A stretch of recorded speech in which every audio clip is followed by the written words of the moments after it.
আপনাকে ক্লিয়ার করে দিই, কোনো চালু থাকা সামাজিক প্রকল্প বন্ধ হচ্ছে না।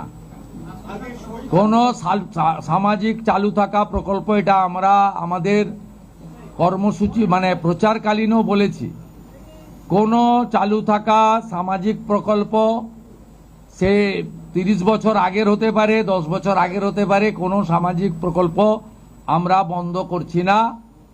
আমরা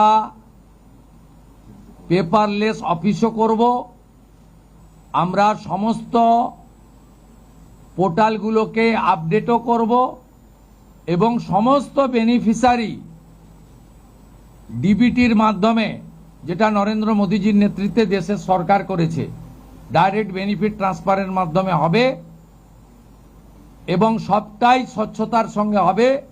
আপনার প্রশ্নের উত্তরে আমি পরিষ্কার বলে দিই, যে স্কিমটার কথা আপনি বলেছেন, আমি শুধু ওই স্কিমটা নয়, চালু থাকা কোনো সামাজিক কল্যাণকর কর্মসূচি বন্ধ এই সরকার করছে না, কিন্তু ট্রান্সপারেন্ট স্বচ্ছতার সঙ্গে সেগুলো হবে। কোনো মৃত ব্যক্তি তিনি কোনো সামাজিক প্রকল্পের সুযোগ পেতে পারেন না, আপনিও বলবেন না পাওয়া উচিত নয়। কোনো অভারতীয় তিনি ভারতের কোনো প্রদেশ বা জাতীয় সরকারের কোনো বেনিফিট তার পাওয়া উচিত নয়। অর্থাৎ আমার প্রশ্নে, আপনার প্রশ্নের মধ্যে আমার সব উত্তর আছে।